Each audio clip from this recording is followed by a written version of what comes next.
ما نیز در نزد خود مقصد گذاشتیم که مقامات تاجیکستان صاحبکارانро متهم به وارد ساختن محصولات به‌صفت ایرانی و چینی به بازارهای تاجیکستان کرد.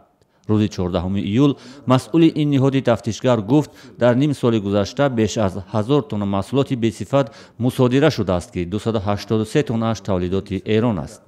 خیلی تمر میگیم، خیلی پمیدور تمر بانک‌های اگریتور در بسیار نقش ارزونه در بین مردم بسیار معمول است. همین محصولات تمر حجت‌های نوری یک سال زیاد نیست. مولات نیست که ما بسیار در مو یک نیم سال دو سال معین کرده شد. از صوب چیزش نیتراتش زیاد کرده گیم. ما صدها حالت داریم که در وقت در برنامه‌اش مولاتش علاقه حوزه هست، نکی ما میسنجیم علاقه بر برنامه‌شوی اومده است.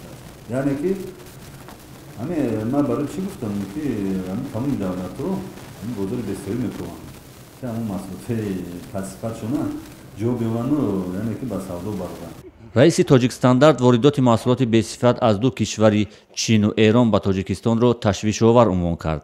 به قول او برای دریافت منفعت بیشتر تاجران حتی مال و محصولات برای صحتی مردم خطرزا را به بازار کشور وارد میکنند. اما تاجران خود را در وارد کردن مال و محصولات پس‌صفت و ارزان متهم نمیدانند. دامی بالای همینجا سه نمون متریال دارم یک گل. من این متریال 25 سامان متر شای. بینید. همین متریال این 16 سامان متر شای. من این 9.5 سامان. خریدار میبیاید با فکری خودش با پولی خودش با مقایسه خودش میخره. راستش من فکر میکنم عیب تجارت نیست. برای که بازار میگم بردار.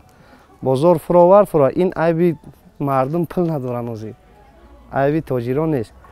هست آدمایی که فهمیشون نقص باشه صفت مال نگاه میکنن. هست آدمایی که سوم نگاه میکنن. مقصد که اویلی که کم میگیریم سومون کمه با وابسته به سومشون همون مثال متار خریداری میکنن. چیزا معمولاً اکثر خریداران محصولات چینی در بازارهای تاجیکستان محض به خاطر قیمت‌های پایین آن محصولات را انتخاب می‌کنند. صفت و استاندارد محصولات برایشان چندان اهمیت ندارد. می‌بینیم که ارزان باشه می‌گیریم، قیمت باشه نمی‌گیریم. برای چی؟ هر ضرور به هم چین پول می‌گیری که قیمت که بگیری بعد اونجا چوبک می‌کنی که پول می‌آوری ای چون میشه که جای شهر در پول هست شلوغ در نیست کو. تحلیلگران عامل اصلی ورود محصولات به‌صفت به بازارهای تاجیکستان را طلبات عنوان می‌کنند. اما بر اینند که مقامات نظارت کننده واردات و صفت محصولات شاید قابلیت و نیروی فنی و تخصصی کافی برای جلوگیری از ورود چنین مال و محصولات را ندارند.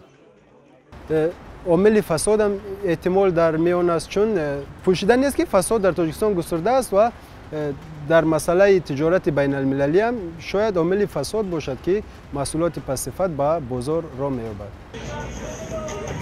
چین کشوری اصلی تامین کننده بازارهای تاجیکستان با مال و محصولات ارزان و دسترس عنوان می شود.